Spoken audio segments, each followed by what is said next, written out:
Bienvenue dans l'émission Saveurs divines. Cette bonne nouvelle du royaume sera prêchée dans le monde entier pour servir de témoignage à toutes les nations. Alors viendra la fin. Ce pain céleste vous est présenté par Immaculée Niraneza.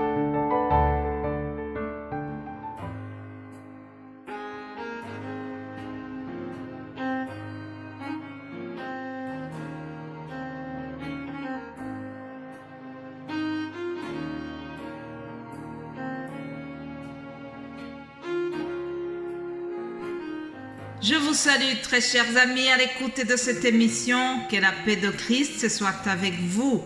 Je bénis l'Éternel qui nous accorde ce nouveau jour. Le psaume 118, 24 nous dit ceci: c'est ici la journée que l'Éternel a faite, qu'elle soit pour nous un sujet d'allégresse et de joie. Voilà ce que je vous souhaite, chers amis. Je souhaite que votre journée soit vraiment remplie d'allégresse et de joie, qu'elle soit sous le contrôle de l'Éternel. Alléluia. Alors, si vous êtes les habitués de cette émission, hier, vous avez remarqué quelque chose. Ce n'était pas moi qui vous ai apporté le message, mais c'était la sœur Odette. Alléluia. Dieu est en train de faire une révolution à la saveur divine. Nous lui rendons toute la gloire, chers amis. Je bénis Dieu pour tous les frères et sœurs qui sont vraiment dévoués et qui se donnent pour œuvrer pour le royaume de Dieu au travers ce ministère. Que Dieu vous bénisse abondamment.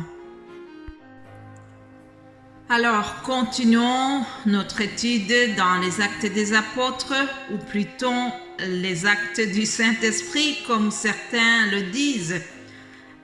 Depuis le jour de la Pentecôte, vous savez que les apôtres ne sont plus les mêmes. Ils ont été utilisés puissamment. Alors, la Bible nous dit ceci. Acte 11, verset 21, je lis ceci.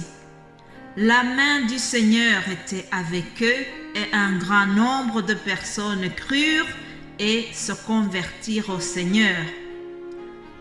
Donc, nous venons de voir qu'il y a eu beaucoup de conversions. Cependant, après ces conversions, il y a eu aussi les persécutions. Ce fut le début de persécution des chrétiens. Le chapitre 12, nous voyons comment Pierre a été arrêté, comment même Jacques a été tué. Ça, c'était la persécution qui était déjà en route. Jésus leur avait prévenu, chers amis. Il leur a dit, vous aurez des tribulations dans le monde, mais prenez courage, j'ai vaincu le monde. Jésus les avait encouragés avant de partir. Ils savaient ce qui les attendait. Lisons rapidement ce passage. Chapitre 12, je lis ceci.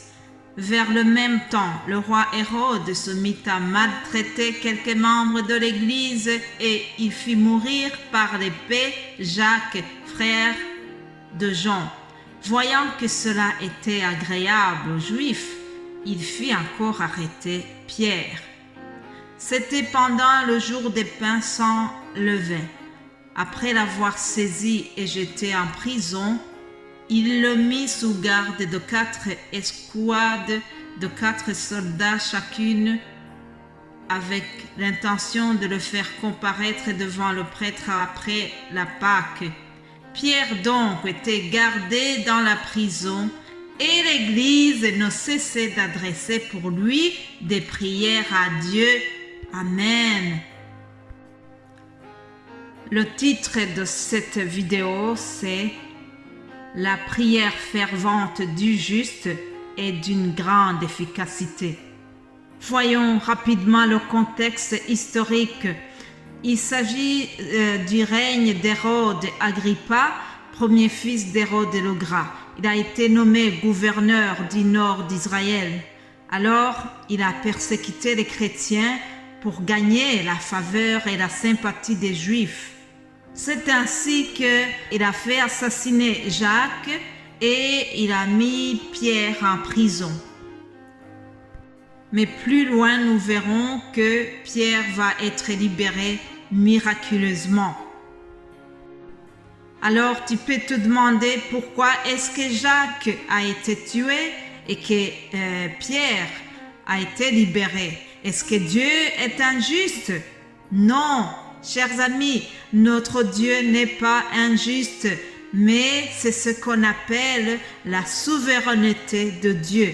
Psaume 115, au verset 3, nous lisons ceci. Notre Dieu est au ciel, il fait tout ce qu'il veut.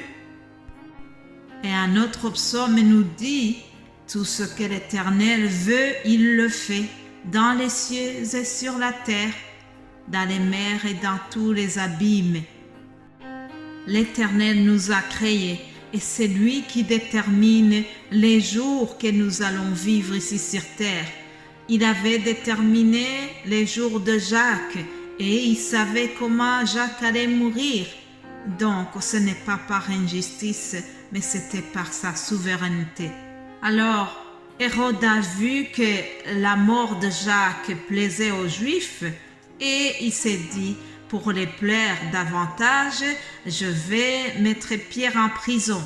Donc, Pierre a été emprisonné et on l'a gardé. On a mis même des soldats pour le garder. Mais malgré qu'il y avait des soldats qui gardaient Pierre, il a été libéré d'une manière que ses gardes n'ont pas compris, parce que personne ne peut s'opposer à la puissance de Dieu. Et le verset 5 nous montre l'attitude de l'Église pendant que Pierre était en prison. L'Église n'a pas cessé d'adresser des prières à Dieu en faveur de Pierre. Alléluia! Voilà ce que nous devons faire. La mission de l'Église, c'est de prier. Nous devons prier les uns pour les autres. La prière fervente du juste est d'une grande efficacité, mes amis. Alors, écoutons le résultat de la prière. Verset 6. La nuit qui précédant le jour où Hérode allait le faire comparaître, Pierre, lié de 2 chaînes, dormait entre 2 soldats et des sentinelles qui devant la porte gardaient la prison. Et voici un ange du Seigneur survint et une lumière brilla dans la prison. L'ange réveillant Pierre en le frappa au côté et en disant « Lève-toi promptement !» Les chaînes tombèrent de ses mains. Alléluia! Ah, les chaînes sont tombées de ses mains. Chers amis, je prie que tes chaînes tombent au nom de Jésus-Christ. Nous avons le nom le plus fort, le nom qui brise toutes les chaînes. Alléluia! Le nom de Jésus-Christ est au-dessus de tous les noms. Il est très puissant. Le nom de Jésus-Christ fait tomber les chaînes de l'infidélité. Il fait tomber les chaînes de l'impudicité, les chaînes de la drogue, les chaînes du mensonge, les chaînes de la médisance. Le nom de Jésus-Christ fait tomber toutes ces sortes de chaînes. Oui, peut-être que tu n'es pas en prison avec les 4 murs, mais tu peux être emprisonné par toutes ces sortes de chaînes que je viens de citer. Alors, si tu es vraiment enchaîné d'une manière ou d'une autre, je prie que tes chaînes tombent au nom de Jésus-Christ.